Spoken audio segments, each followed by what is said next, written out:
తామొచ్చి ఏడాది అయింది, ఇది పండగ వేళ అంటున్న కూటమి ఒకవైపు, కాదు ఇది వెన్నుపోటు సర్కార్ ప్రజలను మోసం చేసిందంటున్న వైసీపీ మరోవైపు. ఈ రెండింటిలో ఎవరి వైపు ప్రజలు ఉన్నారు, ఉంటారు?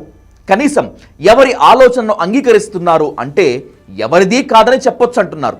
ఎందుకంటే కూటమి పాలన ఏడాది అవుతున్న సందర్భంగా పెద్దగా ఇప్పటి వరకు వ్యతిరేకత లేదు, సంక్షేమం ఆలస్యం అవుతుందనే అభిప్రాయం కూడా వస్తోంది.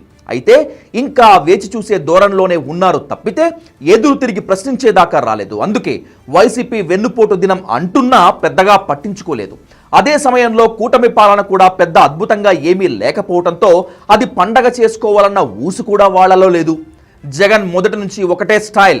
2014లో ఓడిపోయినప్పుడు టీడీపీ సర్కార్ను గుర్తించలేదు, చంద్రబాబు సీఎం అని కూడా ఒప్పుకోలేదు. 2019 వరకు బయట అసెంబ్లీలోనూ ఇంకో 4 ఏళ్లు 3 ఏళ్లు అంటూ నడిపించారు.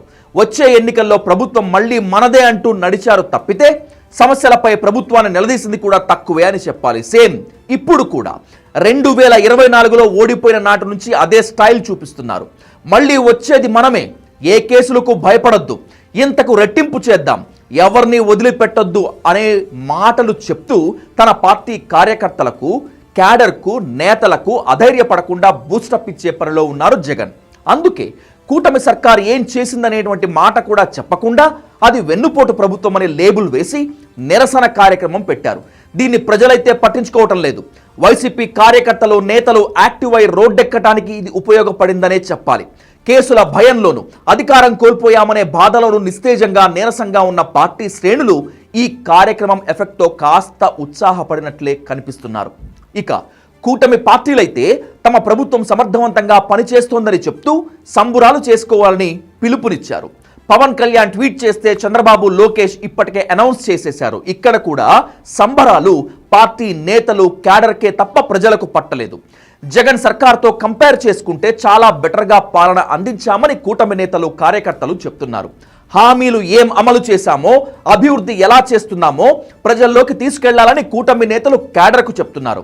అయితే అది అంత ఎఫెక్టివ్గా అయితే నడవటం లేదు. ఇప్పటికే మహానాడు కార్యక్రమంతో అదే ఫ్లేవర్ వచ్చినందున ఇప్పుడు ప్రత్యేకంగా అంతగా చేయటం లేదని అంటున్నారు టీడీపీ నేతలు. జనసేన క్యాడర్ మాత్రం ఎమ్మెల్యేలు గెలిచిన నియోజకవర్గాల్లో సంబురాలు నిర్వహించారు.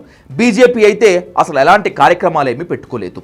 అలా ఏడాది అయిన సందర్భాన్ని ఇరు వర్గాలు పొలిటికల్గా యూజ్ చేసుకోవటానికే చూసినట్లు అర్థమవుతోంది. ప్రజలు మాత్రం ఇంకెలాంటి పరిణామాలు జరుగుతాయో, కూటమి పాలన ఇంకెలా ఉండబోతోందో అని ఎదురు చూస్తున్నారు. కూటమికి ఇంకా సమయం ఇచ్చి వేచి చూడాలనే ధోరణి కనిపిస్తోంది. ఎమ్మెల్యేల అవినీతిపై మాత్రం గట్టిగానే మండిపడుతున్నారు. అభివృద్ధి పనులు అయితే చెప్పింది చెప్పినట్లు చేయాలని కోరుకుంటున్నారు. సంక్షేమ పథకాలు కూడా ఆలస్యం లేకుండా అమలు చేయాలంటున్నారు.